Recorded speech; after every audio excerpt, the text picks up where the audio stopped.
Thank you for joining me today. My name is Adam Detmeyer, and we're going to be talking about open source. To start things off, we're going to talk about a little bit about the invention of open source. Open source was invented in 1998 with the release of Netscape's browser code in California. Many other browsers followed this, including Mozilla Firefox. So what exactly is open source? The definition of open source is that it promotes universal access with an open source or free license to a product's design and universal redistribution of the design along with any improvements or changes. So basically, this just says it's a mass collaboration with the source code or the blueprints at no cost to the public. What are you going to find today? You're not going to find the original versions. Instead, you're going to find what is called the forked or edited version instead. In opposition to open source is proprietary or closed source. This is exactly how it sounds. It's closed, not freely released to the public to modify their convenience.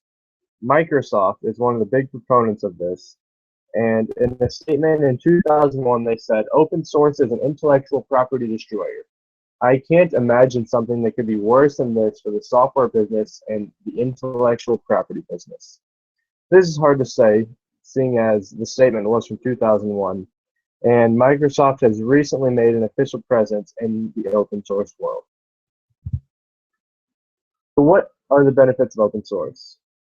They are security, quality, reliability, flexibility, and fast deployment. So first, let's talk about security. So with security in open source, there are multiple people who are able to see and test the code. This means that the flaws are more likely to be found and that they can be fixed faster. With the quality of open source, I would rather have developers around the world examine, improve, innovate, and enhance the product rather than just a group of like 10 people in one room. This is going to make it better for the end user overall. Reliability goes hand in hand with quality. You can't have one without the other.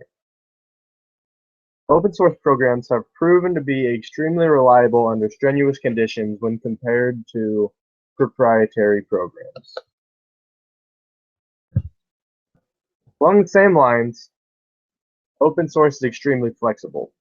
Businesses are able to take a piece of open source software and tweak it to fit the needs of their particular business, and they're still able to trust both the quality and reliability while seeing it has already been tested. So fast deployment. They're able to get updates quicker and fix glitches. If a tester or even another user finds a glitch within the software, they're able to deploy those updates faster.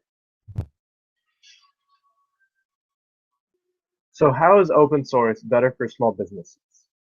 First, it is cost effective, and second, the maintenance costs. So first, let's talk about the cost effectiveness. Open source, as you can see by this graph here, it pretty much stays a straight line. There might be slight variations within there, but for the most part, it's going to stay fairly consistent.